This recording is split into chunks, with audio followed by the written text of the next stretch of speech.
अस्सलाम वालेकुम दोस्तों, मैं हूं राजा पाकिस्तानी और आप देख रहे हैं आम टीवी। पाकिस्तान एक गरीब मुल्क क्यों है? हम एक भीख मंगे मुल्क की तरह दुनिया में मशहूर हैं। हमारे दोस्त, हमारे हमसाए और दुनिया भर में जहां जहां हमारे तल्लकात हैं, उन तल्लकात की बुनियाद हमारी गुर्बत, भीख है। हमारे अमेरिका से तल्लकात, हमारे बरतानिया से तल्लकात, यूरोपियन कंट्रीज के साथ जो हमारे तल्लकात हैं, मिडल ईस्ट में सऊदी अरब, बहरीन, कतर, यूएई वगैरह वगैरह। अब पड़ोसी मुल्क में आप आ जाएं तो चाइना, या हमारे दोस्त हैं या फिर वो हैं जिनके साथ हमारी लड़ाई। इस सिचुएशन से निकलने का तरीकाकार क्या है कि हम अपनी माशी पॉलिसियों को ठीक करें। हमारे कुछ दोस्त हैं जो मुख्तलिफ सियासी पार्टियां चला रहे हैं, छोटे छोटे सियासी ग्रुप हैं या छोटी छोटी सियासी पार्टियां हैं। मैं देख रहा था कि उनमें से एक ग्रुप ने ये इनिशिएट किया कि हम आईएमएफ के खिलाफ हड़ताल करें। अब मुझे ये समझ नहीं आ रही कि इसमें आईएमएफ का क्या कसूर है। हम जाते हैं उनके पास, हम उनसे रिक्वेस्ट करते हैं, मिन्नतें करते हैं कि जनाब सानू कुछ कर्जा दे दो। अब वो अपनी शराइत रखते हैं कि भाईजान आप ये भी ठीक करें, ये भी ठीक करें, ये भी ठीक करें और इसको यकीनी बनाएं कि आप हमारा कर्जा वापस कर पाएंगे। और फिर हम उन शराइत पर अमल शुरू कर देते हैं। जब उन शराइत पर अमल करते हैं तो उसके नतीजे में हमारे पास और कोई हथियार नहीं है, क्योंकि हमारी लीडरशिप जो है वो नाअहल है। और सारे ही अल्लाह के फजल से वो किसी भी पार्टी की हुकूमत आए, वो कुछ सही इकदाम नहीं उठा पाते, जिसके नतीजे में आईएमएफ का कर्जा हमारे ऊपर चढ़ जाता है।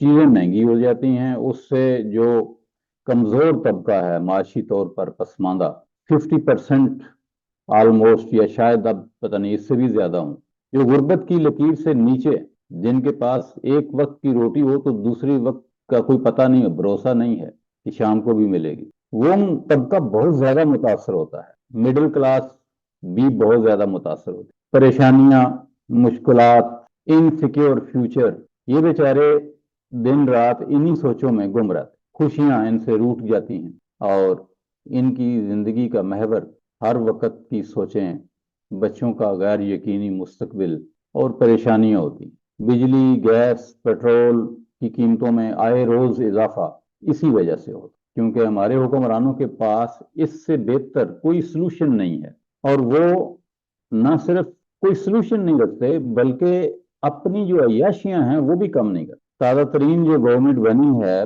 पंजाब में, मोहतरमा मरियम नवाज शरीफ वजीर आला मुंतखब हुई हैं, क्योंकि कोई और बेहतर बंदा तो था नहीं।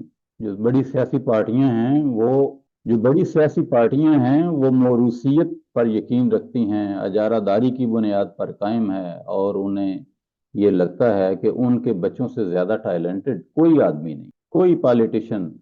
जो 300 400 पॉलिटिशियंस उनके पास हैं, वो सब ऐसे ही हैं, वो सिर्फ वोट देने के लिए, वो सिर्फ नमाइशी हैं। वजीर आजम सिर्फ नवाज शरीफ की बेटी बन सकती है, उसका भाई बन सकता है, उसका भतीजा बन सकता है, कोई और रिश्तेदार बन सकता है। तमाम कलीदी ओहदे अपने पास रखने हैं। तो ये इस सियासी ईरा का अलमिया है जो हम पिछले 75 76 साल से देख रहे हैं। और आइंदा भी जब तक ये माइंडसेट मौजूद है, आपके पास कोई सोल्यूशन नहीं है। मोहतरमा वजीर आला साहिबा ने अपनी गाड़ी के टायर तब्दील कराने के लिए कोई 4.25 करोड़ रुपए का खर्चा मांगा है, और यकीन मिल भी जाएगा। मुझे समझ नहीं आती कि जब एक अच्छी भली गाड़ी मौजूद है, इतने में 4 गाड़ियां आ जाती, तो इतनी महंगी गाड़ी यूज करने की जरूरत क्या है? इसका इस्तेमाल क्यों जरूरी है? जिस गाड़ी के टायर 4.25 करोड़ के होंगे, वो गाड़ी खुद कितने की होगी? तो क्या पाकिस्तान इस तरह की फजूल खर्चियों का मुतहम्मिल हो सकता है? ये एक झलक है। जब आप इन मामलात की छानबीन और तफसील में जाएंगे तो आप इस तरह के लाखों अखराजात आप देखेंगे जो हमारी अशराफिया बड़ी बेरहम दिली के साथ कर रही है। उन्हें इससे कोई गर्ज नहीं है कि करोड़ों पाकिस्तानियों के जो बच्चे हैं उनको दूध नहीं मिल रहा, उनको गजा नहीं मिल रही, उनको खुराक नहीं मिल रही, उनके बिजली के बिल नहीं अदा हो रहे, वो एक जगह से दूसरी जगह जाने के काबिल नहीं रह गए।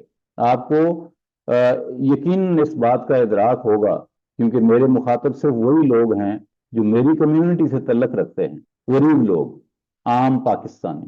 تو آپ سب یہ جانتے ہیں کہ بجلی کے بل اگر ہم پے کرتے ہیں تو پھر ہم دودھ والے کو پیسے نہیں دے سکتے، اور اگر ہم دودھ والے کو پیسے دے دیتے ہیں تو بچوں کے اسکول کی فیس رہ جاتی۔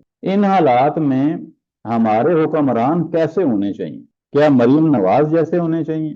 ہمیں بطور شہری اس پہ احتجاج کرنے کی ضرورت ہے، ہمیں مل بیٹھنے کی ضرورت ہے، ہم ہر روز اس پہ احتجاج کریں، اس پہ بات کریں اور حکمرانوں تک اپنی آواز پہنچائیں کہ ہمیں یہ IMF سے لیا ہوا قرضہ قابل قبول نہیں ہے۔ پاکستان کے پاس اتنے ریسورسز موجود ہیں ایک ملک کی حیثیت سے کہ وہ پاکستان کے لوگوں کے خرچے برداشت کر سکتا ہے۔ یہ کوئی بانجھ ملک نہیں ہے، ہمارے پاس بہترین زرعی ملک ہیں ہمارے پاس کیا نہیں ہے؟ سمندر ہے ہمارے پاس، پہاڑ ہیں ہمارے پاس، معدنیات ہیں ہمارے پاس اچھی حکمرانی کرنے والی قیادت نہیں ہے، اچھے حکمران نہیں، یہ بدلنے ہوں گے۔ اچھے حکمران آئیں گے تو وہ ریسورسز کا صحیح استعمال کریں گے۔ 25 کروڑ پاکستانیوں میں سے تقریباً 4 کروڑ بہکاری ہیں جو بھیک مانگ کر اپنا گزارا کرتے ہیں، اور ہم اربوں روپے کی بھیک دیتے ہیں ہر مہینے، مگر ہم اربوں روپے کی فیکٹریاں نہیں لگاتے تاکہ ہم باعزت روزگار دے سکیں۔ وہ 4 6 8 10 گھنٹے 12 گھنٹے کام کر کے غربت کی زندگی سے باہر آ جائیں۔ رفائی اور فلاحی اداروں کے نام پر ہم جو چندہ اکٹھا کرتے ہیں، مدرسوں کے نام پر جو چندہ اکٹھا کرتے ہیں، مزاروں کے نام پر جو چندہ اکٹھا کرتے ہیں، وہ اس کے علاوہ ہے۔ ہمارے حکمران چونکہ بیکاری مائنڈ سیٹ کے ہیں تو انہوں نے پوری قوم کو ہی اسی مائنڈ سیٹ پر لگا۔ اس مائنڈ سیٹ سے ہمیں باہر آنا پڑے گا۔ کوشش کیجئے، جو انتہائی غریب لوگ ہیں، جو کسی کام کے قابل نہیں ہیں، فزیکلی ڈیمیجڈ ہیں یا مینٹلی ریٹارڈڈ ہیں یا کسی اور وجہ سے، ان کو تو یہ راشن دیا جا سکتا ہے، لیکن جو ہٹے کٹے لوگ ہیں، جو فزیکلی ٹھیک ہیں، انہیں کام پہ لگانے کی ضرورت۔ اس بات کی اشد ضرورت ہے کہ ہم ان کو بھیک منگا نہ رہنے دیں، ان کے لیے پروجیکٹ شروع کیے جائیں، ان کی بحالی کے منصوبے بنائے جائیں، فیکٹریاں اور کارخانے لگائے جائیں، جہاں پہ ان کو ہلکی پھلکی تربیت دے کر، انہیں کام سکھا کر باعزت روزگار دیا جائے۔ وسائل کا جو بے دریغ ضیاع ہے، جو حکومتیں کر رہی ہیں غلط منصوبے بنا کر، پلاننگ کے ذریعے اپنی نااہلی اور عیاشیوں کی بنیاد پر جو منصوبے بنائے جاتے ہیں، بے نظیر انکم سپورٹ پروگرام اور فلاں پروگرام، یہ سب کھاؤ پیو پروگرام ہے، اور ان کھاؤ پیو پروگرام کی وجہ سے پاکستان آئے روز نیچے جا رہا ہے۔ ہمیں ایک فیل سٹیٹ کے طور پر جانا، پہچانا اور سمجھا جاتا ہے، کیونکہ ہماری حرکتیں ایسی۔ ہمیں اپنی حرکتوں کو بہتر بنانا ہے، اپنے صحیح لوگ منتخب کرنے ہیں، اپنے جسم کا انتخاب کریں۔ یہ جو آپ مجھے دیکھ رہے ہیں، رکشے والے بھائی صاحب، یہ ویگن چلانے والے، یہ جو بیٹھے بال کاٹ رہے ہیں، یہ جو مزدور ہیں، کسان ہیں، ہمارے اساتذہ اکرام ہیں، چھوٹے چھوٹے کاروباری لوگ ہیں، ان سب میں وہ ساری صلاحیتیں موجود ہیں جن کی بنیاد پر وہ سیاست میں آ سکتے ہیں، وہ ہمارے نمائندے بن سکتے ہیں۔ لہذا اپنی سیاسی زندگی کا آغاز کیجیے، میڈیا پہ بات کیجیے، اپنے علاقے کے مسائل بیان کریں اور ڈیجیٹل احتجاج ضرور کریں۔ یہ ایک نئی ٹرم ہے، ڈیجیٹل احتجاج۔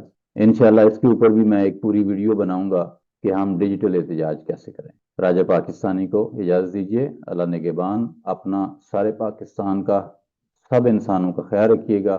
پاکستان زندہ باد۔